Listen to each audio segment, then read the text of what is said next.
Well, we start with a warning over the state of the global economy in the wake of President Trump's tariff trade war as investors and businesses around the world struggle to keep on top of the latest developments of Donald Trump's trade policy. One influential organization has unequivocally said that tariffs will be bad for global economic growth and living standards.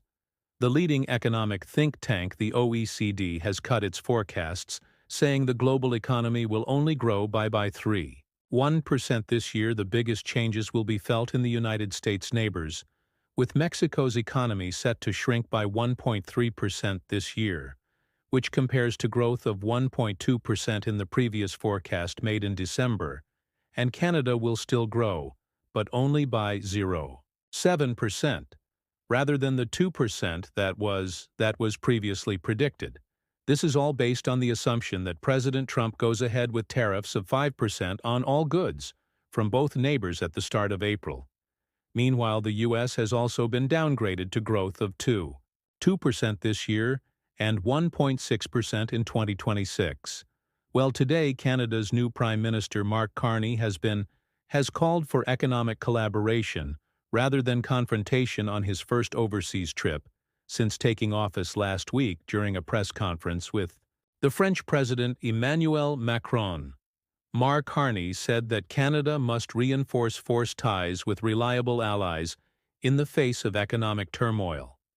I want to ensure that France and the whole of Europe works enthusiastically with Canada, the most Europeans of non-European countries determined like you to maintain the most positive possible relations with the United States.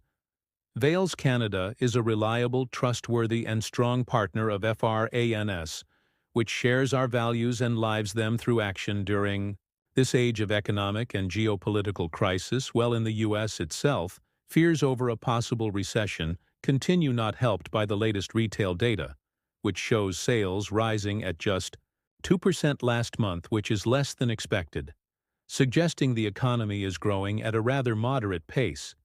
This all coming ahead of the latest Federal Reserve meeting on Wednesday. Let's head over to New York now and speak to our North America business correspondent Michelle Fleury. And Michelle, are people drawing a link between this weak retail sales growth and Donald Trump's policies tank? I think economists are looking at the data, and they're asking themselves the question, is this as a result of these policy shocks that we're seeing at the moment, or is it a trend that was kind of already in train before we started to get these mass layoffs at the federal level, and also the escalating trade wars?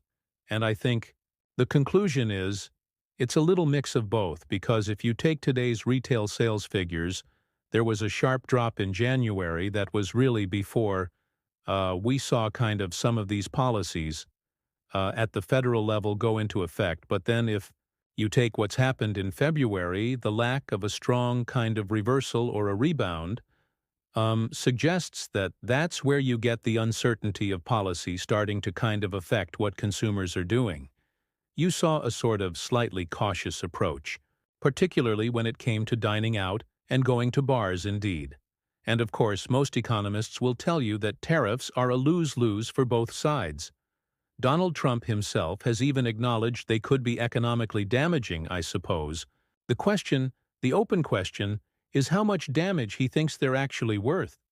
Yeah, I mean, you've heard Donald Trump and some of his cabinet members say, that the prize at the end will be worth it. There are various economists sort of stepping out there saying they question that kind of wisdom. And there are people saying, actually, when you get trade wars, that the kind of damage that's done maybe will not be offset by sort of some of the deregulation or tax cuts that the Trump administration is promising further down the road.